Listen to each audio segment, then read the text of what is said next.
on the Eagles Sports Network from Learfield. Welcome to the EWU Athletics Flight Report, presented by TDS Fiber. Now, here's your host, the voice of Eagle Athletics, Larry Weir. Welcome to Flight Report with Paul Sorensen, Larry Weir. Eagles taking on Cal Poly this week. It's a whiteout. We'll talk about that a little bit later on. Player guests are coming up. This program, by the way, presented by TDS Fiber. We will hear from Brock Harrison. We will hear from Blake Gobel, Eagle defensive end, Eagle tight end. Right now, head coach Aaron Best joins us, coming off the loss to Portland State last week, 47-35, in a game where the defense had a difficult time stopping the run. But having said that, better red zone conversion rate with touchdowns, 3 out of 7 touchdowns in the red zone. You guys still could have won that ball game. Yeah, I mean, We've been more than ever in every ball game, especially Big Sky-wise. I mean, really outside of the North Dakota State game for a better part of the last 7. We just, kind of settle for 3-point attempts a few more times than we anticipated in the red zone on offense. Couldn't get off the field on defense, and then having 3 turnovers didn't help. The 3 turnovers didn't lead to any Portland State points, but obviously those are momentum, swings, no matter how you look at it. And sometimes field position plays in those situations, especially, when you're driving inside or at about the red zone to try to get it to a 1-score game. It was there was some good things offensively and special teams wise. I think there was some stuff to very much take out of and away from that game. Still got some cleanup to do, but certainly all 3 phases had their fair share of chances. But the execution wasn't what we anticipated from a defensive standpoint for sure. And turnovers are something that have not been a problem this year for this team. One of the lowest turnover totals in the nation coming into that game. You turned it over just 4 times, once on a fumble, 3 interceptions. But first play of the game, fumble, and then the 2 picks later on. But that's one thing you guys have done very well this year is ball security. Yeah, it's one thing we've done really well is held on to the ball. We haven't got the ball out as much as we would like, but when you can create the gap of not giving up the ball as much or maybe not getting a ton in return, it still allows yourself a little bit bigger gap. But certainly having 4 on the year, 1 fumble and 3 interceptions up to that point, and in that game alone we had 2 interceptions and 1 fumble. That's tough. The first 7 you have 4 total, and in essentially a 4-quarter game you have 3. So we almost doubled our output in one game, and still had more than a chance to not only be in the game but do something with that game, and just more than just ran out of time. Couldn't get stops, couldn't get enough 7-point conversions in the red zone. And when you turn the ball over, it's tough. When you turn the ball over on the road, it's even tougher. So we didn't do ourselves any favors. It was interesting, too, Coach, in the sense that, Portland State's an interesting lot on the offensive side, but you gave them 3 extra possessions. Even though they didn't score on those particular, possessions, it was a clock-eating kind of thing. And it really came down to the end where you guys just kind of ran out of time because it seems like they were having a difficult time stopping you from scoring as well. Yeah, we went into we go into every game being aggressive-minded. Situations call for different calls, but certainly we had it on the menu of special teams. We always have some things we play with, some identifications that we try to expose if given the opportunity, and try to create an extra possession or 2, certainly in those situations, and do it calculated.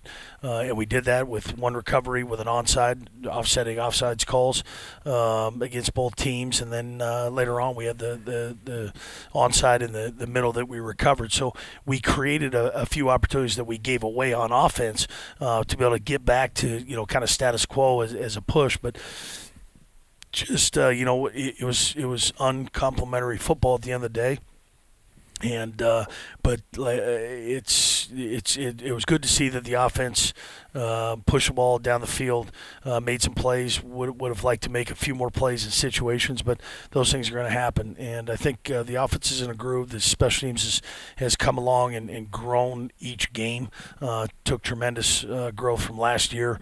It helps when you have kickers put out of the back of the end zone, and guys are recovering kicks, and punters that are good at their craft and veteran in their spots. And we've done a better job covering kicks and returning kicks, and the kick return game with Michael Wortham is paid more than dividends, and he's an explosive player. So there's a belief that we can take anything back at any time, and that helps a return unit when you know that there's a guy back there that could go to the paint at any point during a kick return. So the belief is there in those units, and we've taken growth and we've latched on to the teachings. Now it's just a matter of how consistent can we be, not just in teams but offense and defense, to not just be consistent for a week or two and then rather inconsistent the next week. And the maturity of a team is shown in consistency, just like us as humans. The more consistent you are, the more trusted you are, the more excellent you can be. That's kind of tough. You have 3 games left that you're going to play, and you look at the games. North Dakota State, it was really 4 big plays against the defense, and then you go to Idaho, Davis, great first half for them rushing the football, and then the young man gets hurt. Then Idaho comes out and does a great job of running the ball. Then you have to face an Idaho State team that throws it all over the place. Then you got to come back and have another team in Portland State that really tries to eat clock, possess the football as long as they can, and they did a great job of running. What can you do at this point to kind of shore up your defense, knowing that you're going to have teams that are going to try to copy and paste a little bit on the successes up to this level? Yeah, I think with any team, even if it's Idaho State or North Dakota State, or the team we're going to face this week in Cal Poly, you got to stop the run. You got to create some TFLs. You got to be gap sounded. To stop the run, you got to be able to tackle in space. You can't get leveraged. I mean, this game's all about leverage. You got to be gap sound, and it comes down to execution. There's times where bad execution develops tackles for loss. There's sometimes where it's great execution, and it could be a 40-yard touchdown because all of a sudden they break an arm tackle. So it just because you execute well, I'm talking about not just gap scheme, but you got to execute everything well. You have to hear the end of the echo of the whistle to know that the play's over. But stopping the run is number one, and put them in situations where they're must pass. When teams are one-dimensional, no matter who they are, because they don't want to be in that one dimension, that's advantage to whoever's on defense at that point. And so that's the way we look at ourselves on offense. We want to mix it up and be as balanced as we can and keep them off balance on defense. But if we're in a must-pass situation on offense, that's advantage defense. And so trying to be in second and mediums on offense and stay out of second and mediums on defense, you don't want their playbook open the entire game, and that's not we allowed that to happen from a defensive standpoint last week.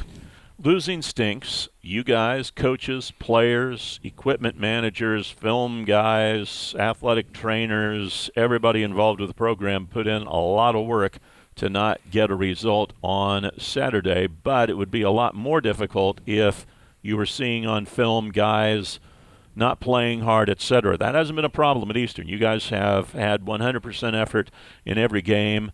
Makes it hard again because all these guys are pouring their heart out and they're not getting the result, but at least you're seeing the effort. Yeah, and early on in my coaching career, I don't know who stated it, but it's a pretty profound one-liner. Don't get effort confused with results.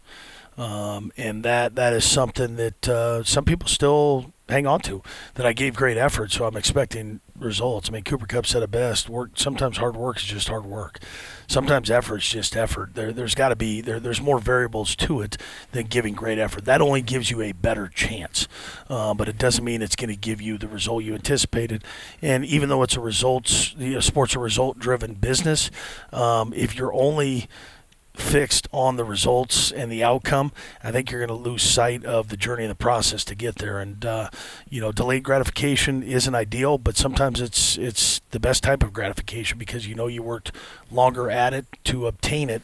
And so sometimes results aren't they're not microwavable. At the end of the day, sometimes you got to put them in the oven, and sometimes it takes longer to bake those results than you anticipated. And so that's the one thing, yes. But sometimes you don't need to say good job for doing your job. Sometimes it's just your job to give great effort. That's what you give to the game. That's what you give to the teammates. That's what you give to this university and program. And so that's the minimum foundation that we ask of the guys, and they've given that. Practice in and practice out, game in and game out. Now it's just a matter of building on the execution level of things because the effort's there.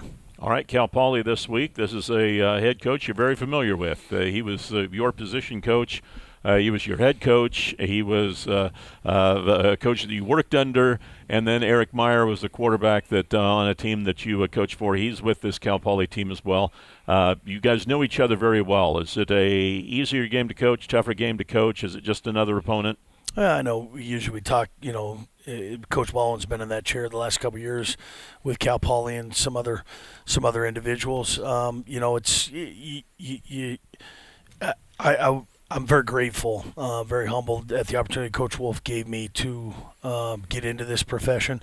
It wasn't the journey I was supposed to be on at the time, or so there I thought.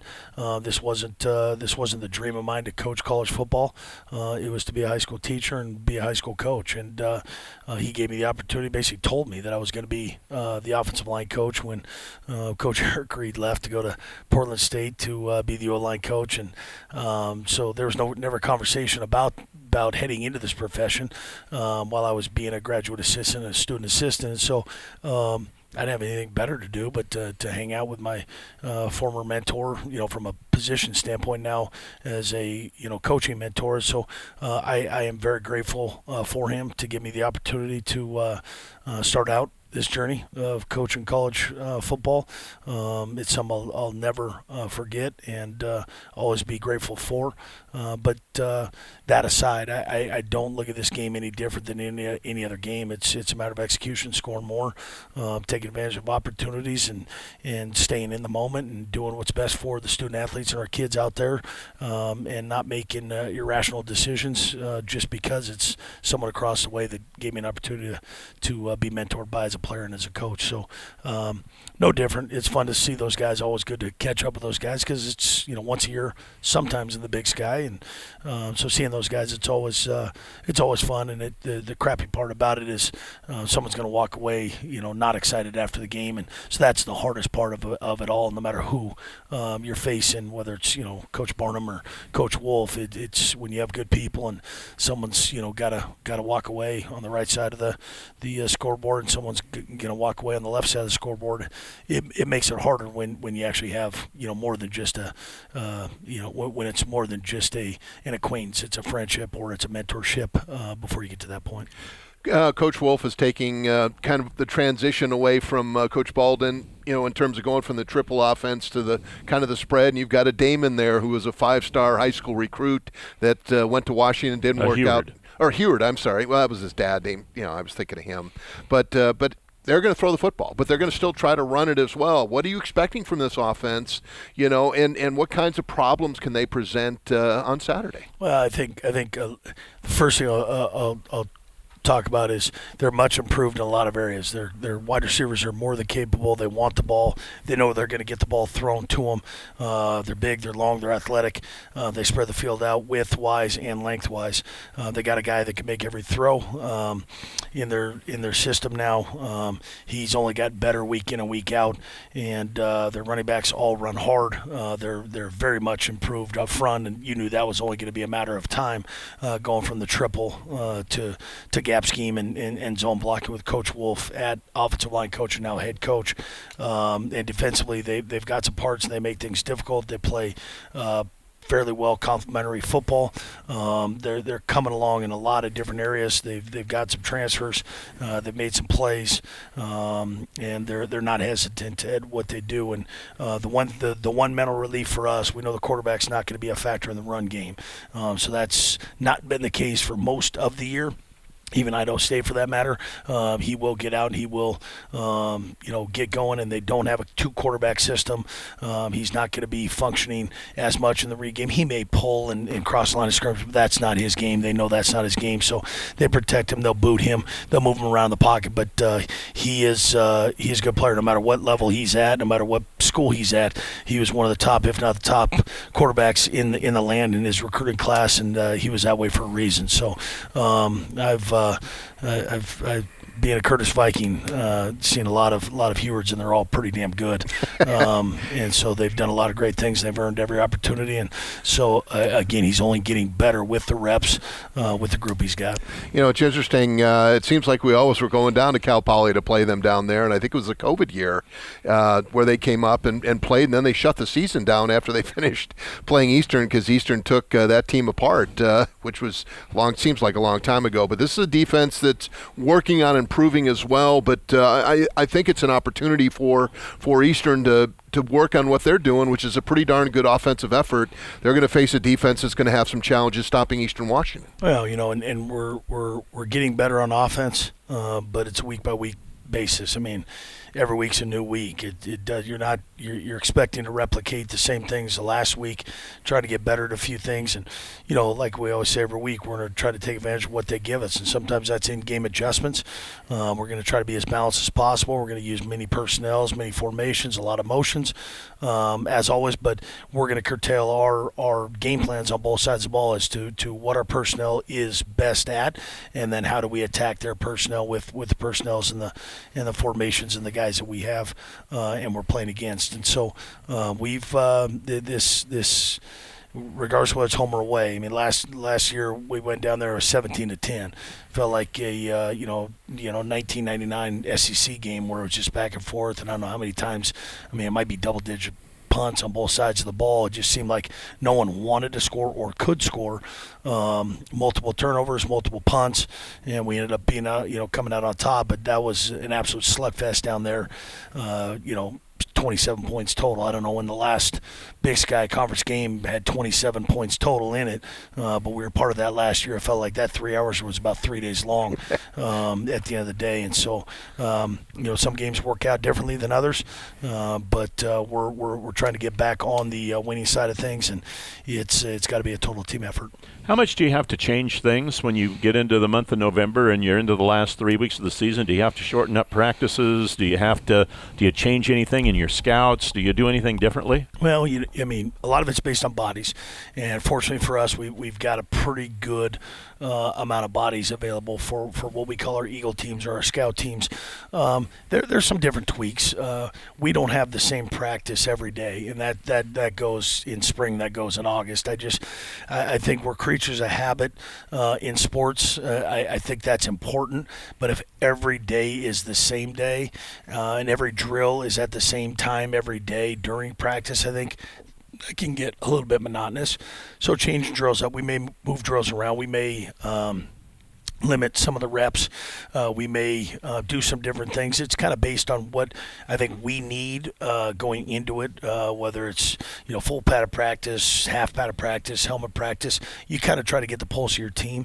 We don't want to lose sight of the development, though. That's the one big thing. We've always prided ourselves on individual time to be able to work on our individual skill sets in all different positions. And so I think that's what a lot of teams forego at the end of the year. They kind of get rid of the individual portion of practice and do a lot of 11-on-11, 9-on-7, 7-on-7 stuff, which then I think you forget about the development of those young guys that may not be playing a ton that are on the travel squad, or maybe those true freshmen that aren't playing a ton, so now they're just running plays, but they're not getting exact coaching as far as what they're going to be asked to do in the spring. And so it's a little bit of a mix, but you don't want to go too long. We always stay under 2 hours no matter what it is. I just don't believe in 2 hour plus practices. If you can't do it in 2 hours, and my question is, why are you doing it at all? But we fly around during practice, and we'll move the drills around. We'll do some different things, whether it's end of half situations, end of game situations, big situational things happen. But we don't do it every week, on the clock at the same time, because I think then guys get kind of used to it, and you got to change things up. Games are played out that way. You expect the game to go a certain way, and it turns out differently. Are we able to adapt and adjust? And you got to be situational in those moments, so we try to keep it situational in practice. Coach, thanks for the time. We appreciate it as always. Good luck against Cal Poly. Thank you, guys. Appreciate it. Thanks, That's Eagle head coach Aaron Best. And don't forget, it is a whiteout on Roosevelt and Cheney on Saturday. Tickets available online. GoEags.com. Come support the Eagles in the ball game on Saturday. One more home game after that against Northern Arizona on November 18th. All right, when we come back, we'll get to the player portion of our flight report this week. We will talk to Brock Harrison next. Also, Blake Gobel on the way here on Flight Report, presented by TDS Fiber on the Eagle Sports Network from Learfield. When you work around here, your day can go all over the map. You need a truck that takes on any task and keeps working hard no matter what crops up. Smart and tough trucks from Corwin Ford make your work easier, whether it's finding your destination or getting to work once you're there. So load up, head out, and no matter where you tow, you'll be on track to get the job done. Corwin Ford, family driven for over 100 years. 4 wide receivers, 2 to either side. Low snap. Sachere looks left, throws left, and that's intercepted. Marlon Jones Jr. at the 45-40. Down the right sidelines, inside the 35, and a big defensive play for Eastern Washington. Marlon Jones Jr., a horrible throw by Sachere, threw it right to Jones, who gets his 3rd pick of the year, and the Eagles now will get a chance to score with 39 seconds left in the half. Welcome back. Flight Report from TDS Fiber here. It's time to talk to players once again this week, and we bring in defensive end Brock Harrison out of Ridgefield High School. And I think we talked to you about this last year, the Spudders, one of the more unique nicknames from high school athletics in the state of Washington. Absolutely. You know, growing up a Spudder was always funny. All the schools around us always make fun of us for our mascot, but that's something that we embraced. And I'll be a Spud for life, and that's just it's kind of funny. I'll take that the rest of my life. Always be able to relate back to people that go to Ridgefield High School. But yeah, no, definitely a unique mascot. You're in your senior season here. Does it seem like you should be a senior? It is. No, I do not. It's really weird. I mean, it feels like yesterday I was on that 2019 team with all those really great seniors that were on that team, and now I'm stepping up into that role, and I'm currently at it and doing what those guys are doing. So it feels a little weird, definitely. Tough outcome on Saturday, but that running back was he was legitimate. Yeah, no, I mean, Portland State's they have a good squad this year, and we knew going into the game that they were going to want to run the ball with different counters like you guys were seeing, and unfortunately we weren't fitting the run the right way, and those backs were really good. You leave a hole open for them, they're going to make you miss, and they can hit you for a lot of yards. You're winding down now in the senior season. You've got 3 games left for the season. The clock or the calendar ticks over on Wednesday to November. What are your thoughts? So far, a little bit of disappointment, but I mean, I think that comes with just taking those losses as you go. But other than that, I love being out there with the guys on this team this year and just going out there and fighting every day for everything that we can achieve. And we still got 3 more, so all we're looking forward to is this Cal Poly game coming up. And that's really all you can control, Brock, are the guys in front of you. Win one a week, in terms of the montage, and basically people don't understand all the effort that goes in terms of the film study, the training room, going to school, going to practice, and everything. Is that something you kind of relish as the season goes on, or does it wear on you a little bit as well? I mean, it can wear on you at times if you let it. I mean, we're put in stressful situations all the time in the position that we're in, so we kind of have to be ready for these moments that hit us. So it's not something I necessarily don't want to have hit me, but I mean, I try to relish and I try to do as much as I can with it, even though at times it may get stressful. I feel like the people that flourish in those stressful moments are the best. I like the way you and Johnson are playing at the D ends, but you're getting a lot of attention. They're sliding guards over. They're putting a tackle on you, bringing a tight end in. They're bringing the back and chipping on you. That's also a credit that tells you that they've been watching you, in your career. And I know that's something that you really relish. Do you look forward to those kinds of things, and do you see it on film? So does that prepare you for the game coming up? Definitely. I mean, I know every game I can get different looks. Some teams chip more than others, so that's always something you got to be aware of, because taking one of those chips in the ribs does not feel good at all. But, I mean, I've noticed it at times, but certain other times they catch me with some of the chips, but if I see a tight end or a running back to my side, I always kind of have to have my guard up that there might be something else coming besides just that tackle. You've been hurt this year on the run attack. It's been better than last year, which was rough, but there's been a couple of backs that have had some big games against Eastern Washington. You're playing a Cal Poly team that likes to throw the football all over the field. Is that something kind of deep down thinking, okay, this is cool, I can pin my ears back, or do you have to be balanced enough knowing they're going to run some draws in there, some screens, use the passing game kind of as their rushing attack? Thinking about how many yards we give on the ground this last week, I think they're going to come out and try to attack us on the ground. So that's definitely something that we're always going to be ready for, something I'm going to be ready for. But, being able to pin my ears back as a D-end is one of the best things. You know that they're throwing the ball, and it's just you and that tackle, and you got to get by them, and you have all your other moves that you can use. But definitely something that I'm looking forward to if they start to throw the ball more. When you watch film, are you able to kind of look at the guys you're going up against and see if they have tells? Mm-hmm. As a safety, I could kind of tell. There was always one lineman that would always give me a great pre-snap read, whether it was run or pass or whatever. But certain guys would do certain things. Is that something you can pick up? 100%.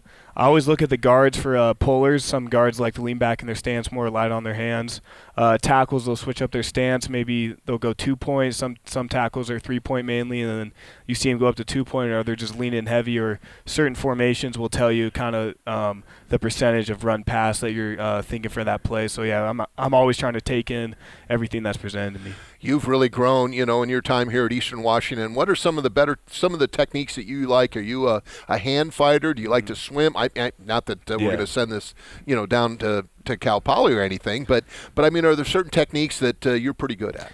One that I've worked a lot with Coach Orrick since he got here is definitely the chop club, just running that on the edge, and then counter stab and spin are the other two I like throwing in there, going back inside when tackles start to overset a little bit. But I mean, I have my power moves geared up too. Bull rush, you always got to have something for that once tackles start setting a little deeper on you if you're beating them with speed. So yeah, there's a bunch of moves I have in the back of my head, just something I can use on the spot. You're wearing the number 4 this year, which is a legendary number on the Eagle defense. A lot of the leaders on defense have worn it over the last 20 years or so. What does it mean? It means the world to me, man. I mean, I've seen a lot of guys wear this number in now my 5th year here, and they've all set a great example for what number 4 means for the team and for the university as well. So it's something I'm striving every day to just uphold what the legacy means and do best for my teammates and my coaches and just represent Eastern as a whole. You have also been good in the classroom. So what are you majoring in, and what do you want to do with life after football, whenever that is? Majoring in business. I actually graduate after this fall. I have a COVID year if I want it, so as of right now I'm thinking about it, but you could see me back here for my 6th year. If not, I'll probably find a job over here somewhere, maybe construction or some type of marketing, but definitely stay in the business world for sure. How hard a decision is that to make regarding the COVID year? Because if you're done in the fall here, you've got a whole year basically to go through school before you start next fall. So how many things are you having to weigh here? I mean, there's a lot. I talked with my family a lot about it. Probably have a few more conversations. But I mean, you have to consider a lot of things. I mean, just with your body as well. I mean, as you go throughout college football, there's a few more dings that hurt a little more later on in the years. But I'm feeling pretty healthy right now, and I'm feeling pretty good. So yeah, I'm feeling pretty good towards it though. You've played over 40 games in your career. That's a lot of football. Yeah, it is. Looking back on that, it's actually wild. I still remember my first start that I had, COVID year, NAU. It was here. And looking back on that is crazy to think about, but yeah, it's been a long journey, but nothing I would ever trade. We talked about some of the guys at number 4, and we haven't talked a lot about guys in your position when you first came to Eastern. Was there somebody that was really, when you were a freshman, redshirting, et cetera, was there somebody that really kind of led you on your way? When I first got here off the bat, it was Jimmy Townsend and then Mitch Johnson, and fortunately, I got 3 more years with Mitch, and he was kind of always took me under his wing and kind of showed me, the ins and outs of college football, since it is a lot different than high school. But having those guys there to mentor me, and then Jack and Ty, they weren't DNs, but they were linebackers. I'm close friends with them, and from the bat, I connected with those guys and kind of sat back and saw how they led and how they were just their aura that they carried around, and was always just making sure that I was taking that in. You got to play in 2 NFL stadiums. What was that like? That was awesome. That's something I can take with me the rest of my life, being able to say I can play in the Vikings and the Raiders Stadium. Both those really cool, though. I mean, state-of-the-art facilities that, definitely definitely a dream I've had a long time to play in a stadium like that. So playing in those was pretty cool. They're calling it a whiteout this week, and I'm assuming that means you guys are all in white for a home game. Absolutely. I don't think I've seen the white helmets yet this year. So what's the feeling in the locker room? Yeah, I have not pulled those out yet. I think we're excited to wear them. They're nice helmets. We like the white, and it also just brings a different energy to the stadium. I don't know if we've had a white out here before, but we're excited. We're looking forward to it. Brock, thanks for the time. We appreciate it. Good luck against Cal Poly. Absolutely. Thank you, guys. That is Brock Harrison. When we come back, we'll hear from tight end Blake Gobel. That's next on Flight Report, presented by TDS Fiber on the Eagle Sports Network from Learfield. When the game goes into overtime. But the game goes into overtime. The choice to enjoy is easy. Bud Light, easy to drink, easy to enjoy. Order Bud Light online today. Enjoy responsibly. Anheuser-Busch Bud Light Beer, St. Louis, Missouri. George Gee Buick GMC is proud to support Eastern Eagles football. We're your locally owned dealer with excellent customer service and a friendly staff. Right now, get great offers on the all-new GMC Sierra, featuring a 2.7-liter turbo high-output engine delivering 310 horsepower. See our inventory of Sierras just off I-90 at George Gee Buick GMC, the top volume Buick GMC dealer in Washington State. Visit GeeBuickGMC.com. Vesperis sends Alta here in motion out to the left side. Empty backfield. Vesperis takes the snap. Deep drop back to the 30. Steps up, fires over the middle. Leaping grab. Olm caught it. Dives into the end zone. Touchdown. Touchdown. Eastern Washington. Nolan Olm hauls it in. And the Eagles are right back in at a 22-yard passing touchdown. And with 4:48 remaining, Eastern down by 7, 41-34. Welcome back. Flight Report presented by TDS Fiber. Eagles Cal Poly on Saturday. It's a whiteout. Tickets available. Go online. GoEags.com. 1 o'clock is the kickoff. Radio pregame starts at noon on 700 ESPN 105.3 FM in Spokane. Tight end Blake Gobel is here. As a tight end, you're sometimes a lineman. You're sometimes a receiver. Do you like having multiple roles within a game? Yeah, it's super fun. Being able to get attached and play like in the box and stuff, and work up to linebackers and play in the run game, and then be split out and catch balls, and it's a blast. I love playing tight end. I think it's a very unique position. I think it's a position where you got to know everything that's going on in the offense at all times, and it's a blast. But sometimes you don't get as many targets as those pesky wide receivers get either. Yeah, so. But I mean, you make up for it in the run game, so you gotta block well just as well as catching the ball. So I think the uniqueness of being a tight end is fun, because you can succeed in other areas that, as instead of just not catching the ball, you're blocking really well, and then you make up for it. So, like Brock, you're a guy that's been around here for a while. And you're a guy that has another year coming back, and we'll talk about it if you want it, and we'll talk about that coming up. But just the fact that you've been here for a while, this might be the end of the line for you. It's cycling in November, 3 games remaining in the season. Are you reflective at this point? Yeah, a little reflective. It's not going how we really wanted it to go this year so far. But I think, there's 3 games to really just kind of look ourselves in the face and see, who are we going to be. I mean, it doesn't matter who's in front of us. We still got to play like us, and we got to be us, and play our game and try to still get wins. I mean, for us, the season's not over, and it's not going to be over until that last game. So we're just going to keep playing. You're also a guy that has played in over 40 games in your career. So who was important to you when you first came to Eastern, and who kind of took you by the hand and led you along the way? Yeah, I'd say my first year it was Jace Gilder. He was kind of the guy here when I showed up, and he definitely helped me a lot growing in that first year that I had with him. It was hard to see him leave, and then it was kind of the me and Dylan show once he left, Dylan Ingram, that being. So yeah, that was those two. Blake, seeing you at 6'6", 250, and as a former safety, you're not a guy we like seeing run across the middle or head down the seam, things along those lines. That's got to make you feel good to pick on little goofs like us down there. Is that something you kind of relish when you get into the passing game and know that you can make some big plays?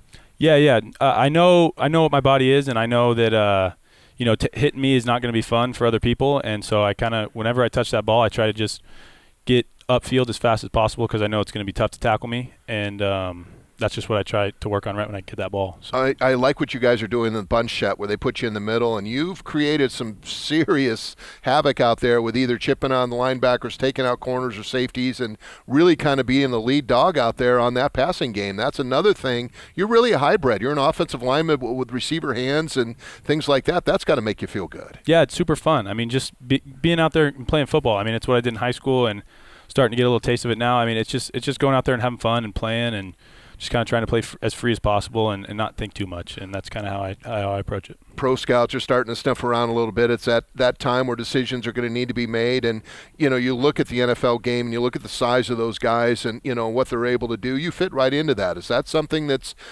entered your brain? You're still focused on college, I understand that, but is that something that, looking down the road would be a kind of a cool thing? Yeah, no, for sure creeps in. I've been thinking about it a lot and talked to the wife about it and talked to the family about it, and it's a decision I'll make at the end of the year, and I'm not really going to kind of pinpoint my decision yet, and we still got 3 games to play, and that's kind of just what I'm focusing on. So, what do you want to do between now and the end of the season in terms of team-oriented stuff? Obviously wins are important, but for you personally, what would you like to see on your skill set to improve on this year?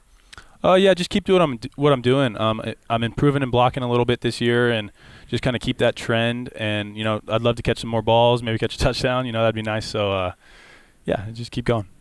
What are your strengths right now as a tight end as far as you're concerned? I mean, you look, I'd already mentioned the blocking and the pass catching skills. Are there something that I've missed that you kind of work on that you enjoy? No, I think I'm best with, the run after catch. I try to take pride in that, and I try to, not make it easy for other people to take me down.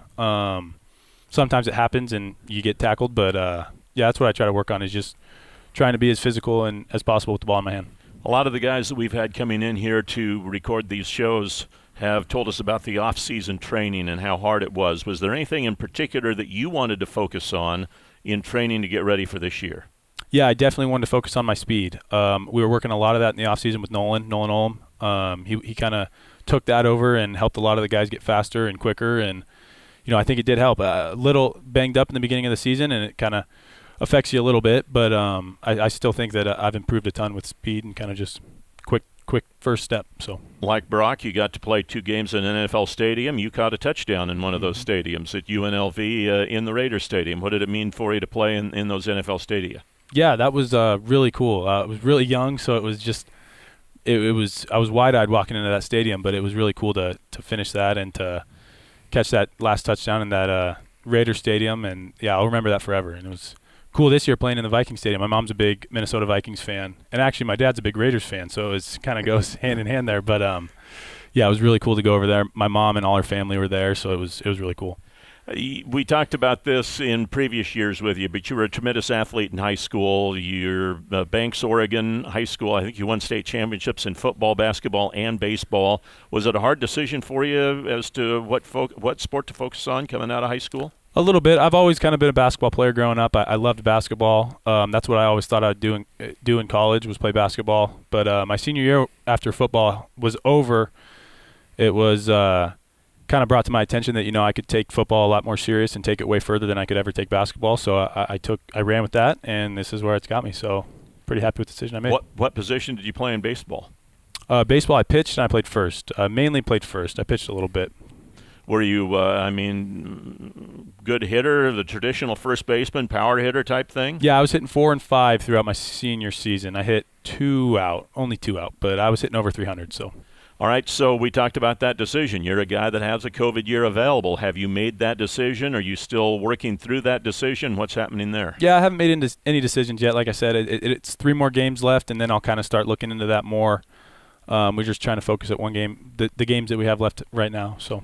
What are you majoring in? What do you want to do with life once football ends, whenever that is? So I already majored in business management, finished that in the spring, and yeah, we'll just kind of see. I'm going to take the league serious and train for that and see what happens there, and then if not, I'll just get into some sort of construction or some sort of kind of project management type deal. So.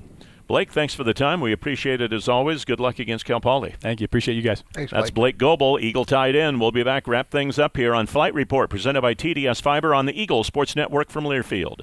Come visit The Plains, a 9-hole golf course and practice facility with 2 full-length practice holes, a 60-yard wedge area, putting green, and driving range. We are also now home to the new Plains Public House, a great place to catch the game and grab a drink. Located at 9810 West Millville Road, Cheney, Washington. Just 10 minutes from downtown Spokane. To find out more information, go to theplains509.com. That's theplains509.com.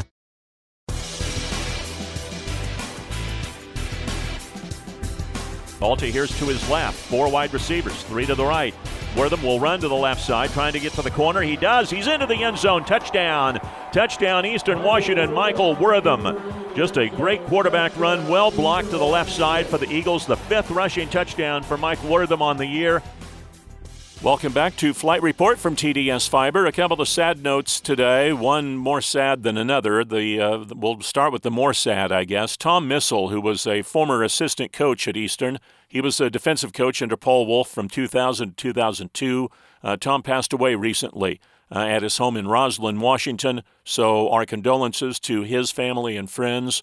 And also Kendrick Bourne, the former wide receiver for Eastern Washington, who was having a great year, a career year this year in New England. He tore an ACL in their last game, and so he's out for the year as well. So best wishes to Kendrick in a full recovery, a successful surgery as well. Let's take a look at a couple of things going on around Eastern athletics. They denied her. Big Sky Conference soccer coaches did not pick Madison Kim as a first-team all-conference selection for the first time in her career. Kim was one of, I think it's either 5 or 6 women in Big Sky Conference soccer history as a 4-time first-team all-conference selection. And with COVID, she got a 5th year, but they only made her a second-team all-conference selection this year. So after 4 years of first-team, she gets a second-team all-conference nod this year. So she won't be the first ever 5-time first-team all-conference selection in the Big Sky. She'll have to stay with her 4 first-team selections. Also, Maddie Morgan, Eastern's leading scorer, picked up a second-team all-conference selection as well from the Big Sky Conference coaches this week.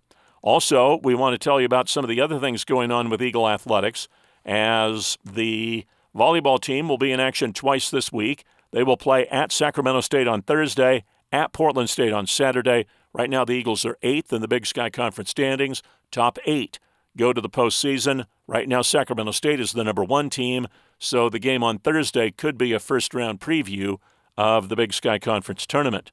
Men's tennis will wrap up their fall schedule at the Gonzaga Invitational. That starts Friday, runs through Sunday. Women's tennis wrapped up their fall schedule with the Gonzaga Invite last week. They had some really good results. Men's and women's cross country both finished 5th in the Big Sky Conference meet in Missoula on Friday. That's a very good finish. Big Sky is one of the better conferences nationally as far as cross country goes, and the Northern Arizona men are the perennial national champions in cross country. So they dominate the conference and they dominate the country as far as cross country goes. So those are a few things going on in Eagle Athletics. And of course, basketball season starts next week, as the Eagle men will play at Utah on Monday, November 6th. Eagle women at Southern Utah on Wednesday, November 8th. And later this week, I think it'll be on Friday that it comes up, we will have a preseason basketball flight report for you. We'll talk to David Riley, one of his players, the Eagle men's coach, also women's coach Jody Gleason and one of her players, all coming up later this week. So we'll have another flight report, so stay tuned for that situation. Eagles and Cal Poly coming up on Saturday. Red on Roos Field, on the Red, the Inferno, and tickets are available. This is going to be a whiteout for this game, so wear your white. Make sure it's a sweatshirt, although it's not going to be incredibly cold, I guess, for this ball game. But 1 o'clock is the game. If you can listen on the radio or through the Varsity Network app, do so starting at noon, and you can sync your audio to the TV if you listen online. If you're local, go to 700ESPN.com, click on the Listen Live link, and you can sync things up from there. If you're outside the local area, go to goeags.com, click on the football schedule, then on the Listen link for the Cal Poly game. That'll take you to the Varsity Network page, and click on Listen on the Web. If you have the Varsity Network app, you can do things that way. And again, 1 o'clock game time on Saturday. Let's take a look at the Big Sky Conference. First off, let's look at the standings, and it's quite a jumble at the top of the conference. Montana, Idaho, Montana State, all 4-1 because of Idaho's upset, mild upset, over Montana State last weekend. Sacramento State, Portland State, Idaho State, Northern Arizona are all at 3-2. UC Davis, Eastern at 2-3. Cal Poly, Weber State at 1-4. And Northern Colorado is 0-5. Going into games this week. And the big game this week is going to be in Missoula, as Sacramento State has a chance to knock off the Grizzlies at Washington Grizzly Stadium, a night game in Missoula in November. So that's going to be, I would assume, a pretty good advantage for Montana, even though snow is not in the forecast at Washington Grizzly Stadium. Also an interesting game, Portland State is at UC Davis. Weber State visits Idaho State. Montana State hosts Northern Arizona. Idaho is at Northern Colorado. And, of course, Cal Poly is at Eastern on Saturday.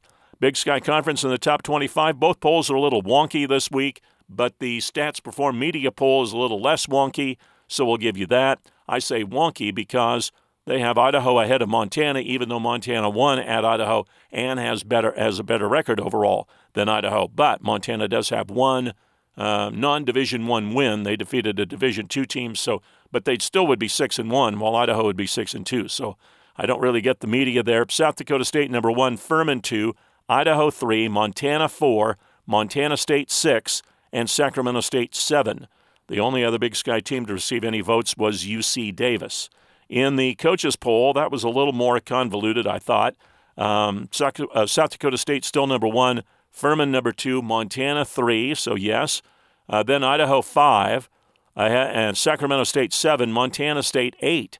Montana State, they fell all the way from 2nd to 8, losing to another top 10 team on the road by a field goal. Thought that was a little bit of a far drop. And they're behind Sacramento State, who they defeated in Sacramento by 2 touchdowns the week before. So again, both polls a little bit wonky this week. No other Big Sky Conference teams ranked. No other Big Sky Conference teams got any votes in this week's coaches poll.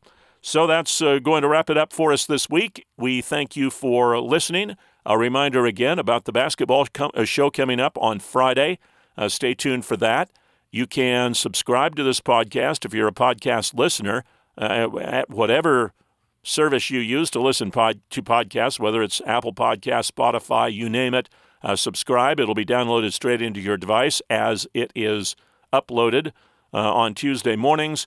And if you're just if you don't do any podcasts other than this one, go to goeags.com and click on fans.